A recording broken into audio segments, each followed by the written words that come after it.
Hi, നമുക്കിന്ന് ദേശീയഗാനത്തിനെ പറ്റി നോക്കാം. അപ്പോൾ സ്റ്റഡി ഓഫ് നാഷണൽ ആന്തം എന്ന് പറയുന്നത് ആന്തമെറ്റോളജിയാണ്. അപ്പോൾ ദേശീയഗാനത്തിൻ്റെ പഠനം അറിയപ്പെടുന്നത് എന്താണ്? ആന്തമെറ്റോളജി. ദേശീയഗാനത്തിന് അംഗീകാരം നൽകിയത് ക്യാബിനറ്റ് മിഷനാണ് ദേശീയഗാനത്തിന് അംഗീകാരം നൽകിയത്. നമുക്കെല്ലാവർക്കും അറിയാം, രവീന്ദ്രനാഥ് ടാഗോറാണ് നമ്മുടെ ദേശീയഗാനം രചിച്ചത്. ഓക്കെ, 1950 ജാനുവരി 24 നമ്മുടെ ക്യാബിനറ്റ് മിഷൻ നമ്മുടെ ദേശീയഗാനം അംഗീകരിച്ചത്. അപ്പോൾ എന്നാണ് 1950 ജാനുവരി 24. ഇത് ദേശീയഗാനം ആദ്യമായിട്ട് ആലപിച്ചത് എവിടെയാണ്? 1911 കൊൽക്കത്തയിൽ നടന്ന INC സമ്മേളനത്തിലാണ് ദേശീയഗാനം ആദ്യമായി ആലപിച്ചത്.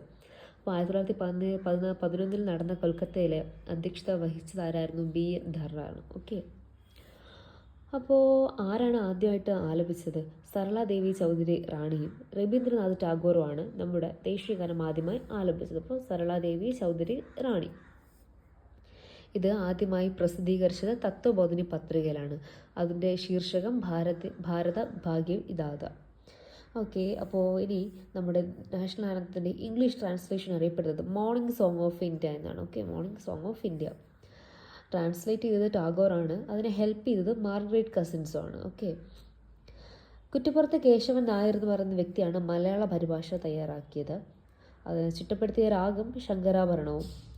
സംഗീതം നൽകിയത് ക്യാപ്റ്റൻ റാം സിംഗ് താക്കൂറാണ്. 52 സെക്കൻഡാണ് ദേശീയഗാനം ആലപിക്കാനുള്ള സമയം. സോ നമ്മുടെ ദേശീയഗാനത്തിലെ ആകെ വരികളെന്ന് പറയുന്നത് 13 വരികളും 55 വാക്കുകളാണ് ഉള്ളത്.